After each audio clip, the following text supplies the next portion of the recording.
নমস্কার, Sam audio বুকে আপনাদের স্বাগতম জানাই। আমি সায়ন। আমাদের আজকের গল্প চার্লি চার্লি, একটি ভৌতিক কাহিনী। গল্প পাঠে এবং বিভিন্ন চরিত্রে আমি সায়ন। শুরু হচ্ছে আমাদের আজকের গল্প চার্লি চার্লি। একবার ঘন জঙ্গলে ঘেরা এক ছোট্ট শহরে কৌতূহলী কিশোরদের একটি দল চার্লি চার্লি নামে পরিচিত একটি অতি প্রাকৃতিক সত্তাকে ডেকে তাদের সাহস পরীক্ষা করার সিদ্ধান্ত নিয়েছিল। কিংবদন্তি ছিল যে চার্লি একজন নৃশংস আত্মা ছিলেন, যাকে পেন্সিল এবং কাগজের টুকরো জড়িত একটি সাধারণ খেলা ব্যবহার করে ডাকা যেতে পারে।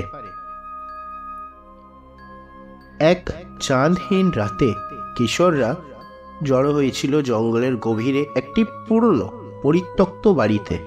তারা অস্পষ্টভাবে কয়েকটি মোমবাতি দিয়ে ঘরটি আলোকিত করে ভয়ঙ্কর পরিবেশে যোগ দেয়।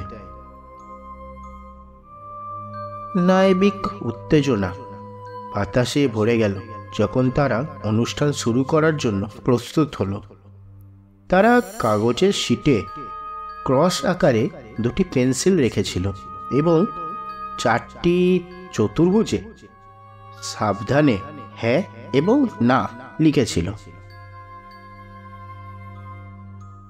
একটা গভীর শ্বাস নিয়ে দলটি চিৎকার করে বলল, চার্লি চার্লি, তুমি এখানে?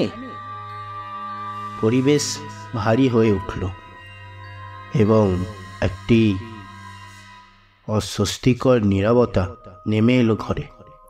হঠাৎ একটি পেন্সিল নড়তে শুরু করে, ধীরে ধীরে হ্যাঁ দিকে নির্দেশ করে। কিশোররা নায়বিক দৃষ্টি বিনিময় করত। তাদের হৃদয়ে তাদের বুকের মধ্যে ধড়ফড় করে। প্রতিক্রিয়া দ্বারা উৎসাহিত তারা প্রশ্ন জিজ্ঞাসা অব্যাহত।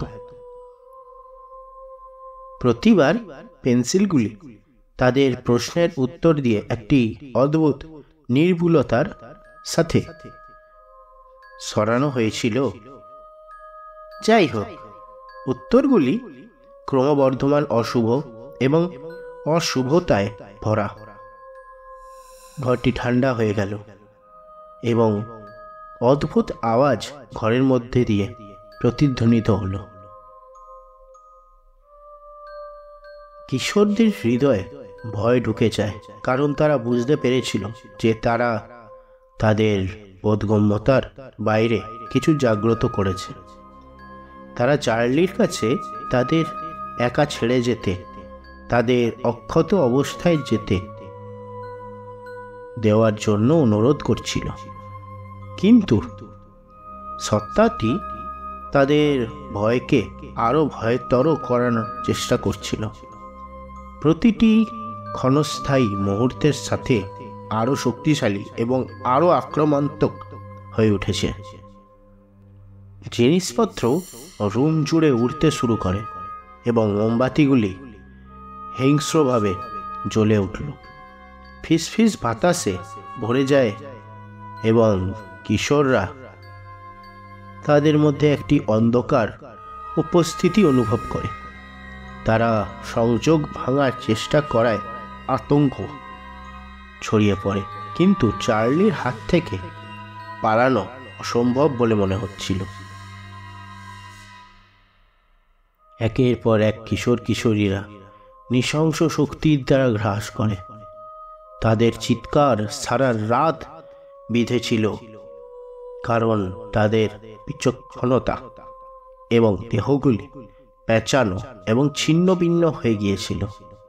বাড়িটি অকথ্য ভয়াবহতার একটি জায়গায় পরিণত হয়েছিল।